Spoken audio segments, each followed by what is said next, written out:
Selamat pagi, salam sejahtera untuk kita semua. Perkenalkan, nama saya Safroni Rolando Marta, Program Studi Sarjana Keperawatan, NPM 22012449, Universitas Katolik Santo Paulus Ruteng. Pada kesempatan ini, kami akan mewawancarai Kepala Kadis Kesehatan. Ada beberapa pertanyaan nanti yang ingin kami tanyakan kepada beliau.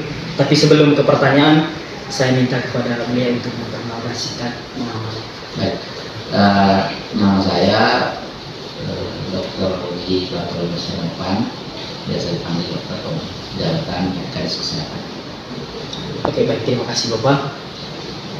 Boleh kita langsung mulai pertanyaan. Silakan.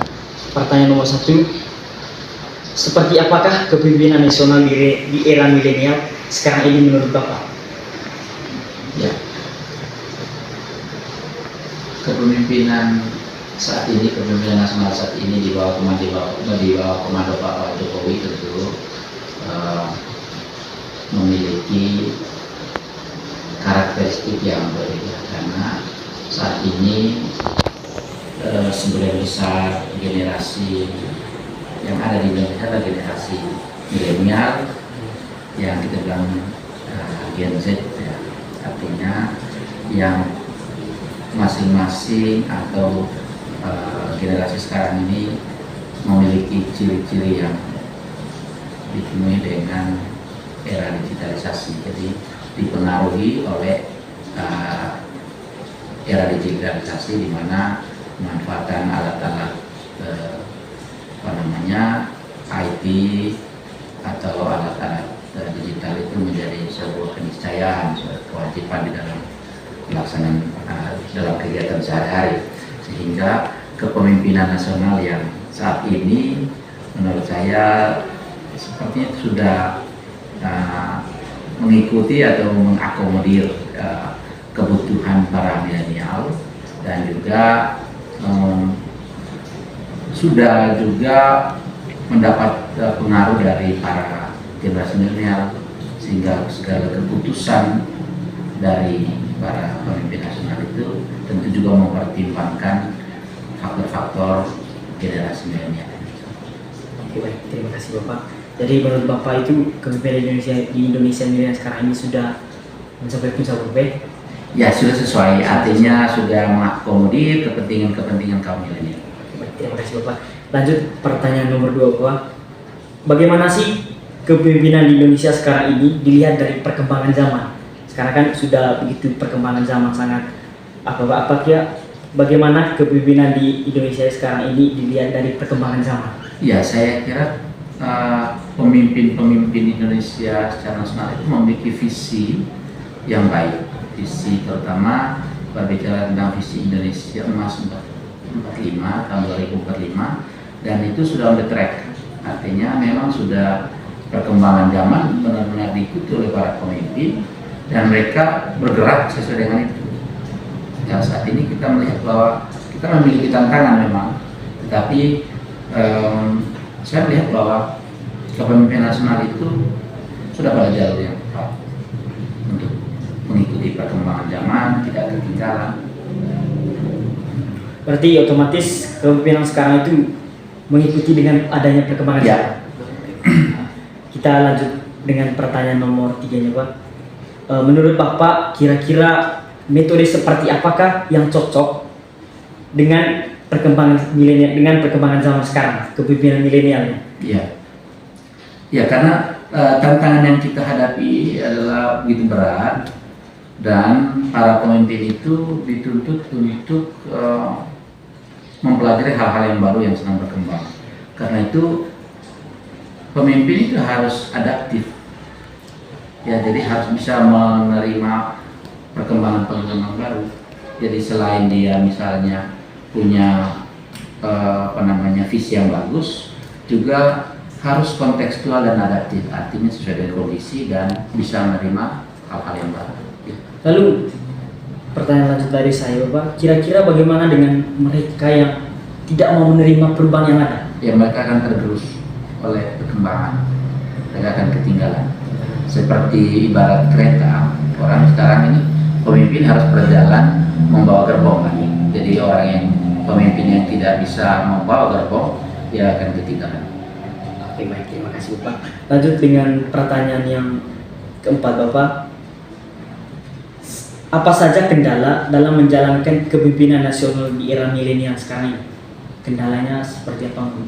Ya, karena kaum milenial ini dibekali atau dipengaruhi oleh banyak keterampilan baru, maka tantangannya sebenarnya adalah demokrasi atau kondisi itu menjadi semakin bebas. Informasi itu kita kebanjiran informasi, dan karena kebanjiran informasi maka bisa terjadi informasi itu tidak disaring dengan baik, sehingga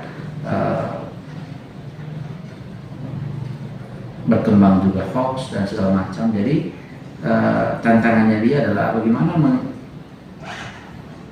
bisa untuk menghadapi berbagai macam arus informasi, termasuk hoax di dalamnya. Jadi dia mesti kuat, pemimpinnya mesti kuat untuk menghadapi gelombang informasi. Berarti dengan kata lain, di sini kita harus sikap menyaring, sifat menyaring dengan berbagai informasi yang ada. Iya, selain menyaring informasi juga harus bisa mengambil keputusan yang tepat terhadap informasi-informasi yang ada. Oke, baik. Lanjut pertanyaan yang kelima Bapak.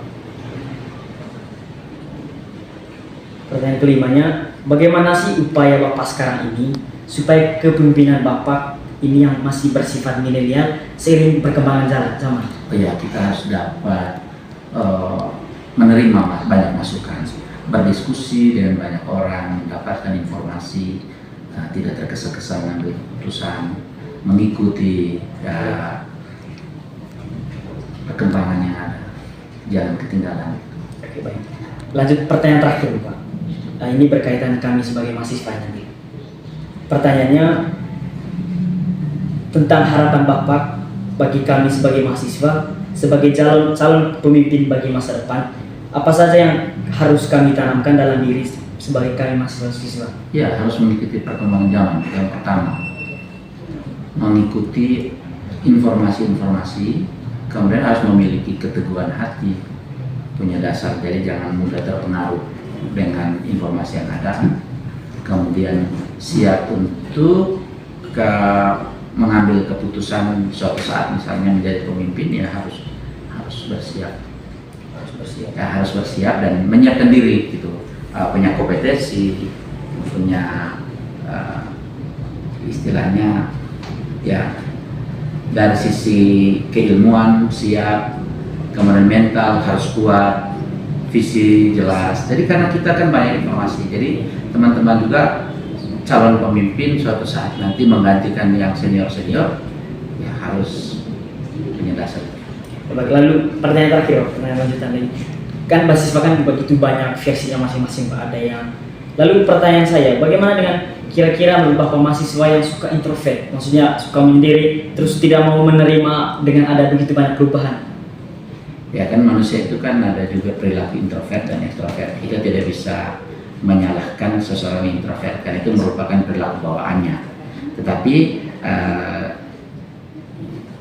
introvert maupun ekstrovert itu kan bukan sebuah kelemahan, tapi itu adalah kekayaan yang memang harus dikembangkan dengan baik. Jadi bagi teman-teman mungkin yang kurang mendapat masukan atau yang sifatnya introvert, ya coba-cobalah membuka diri terhadap berbagai informasi. Baik, sekian presentasi, sekian wawancara dari kami Pak. Terima kasih. Oke, terima kasih.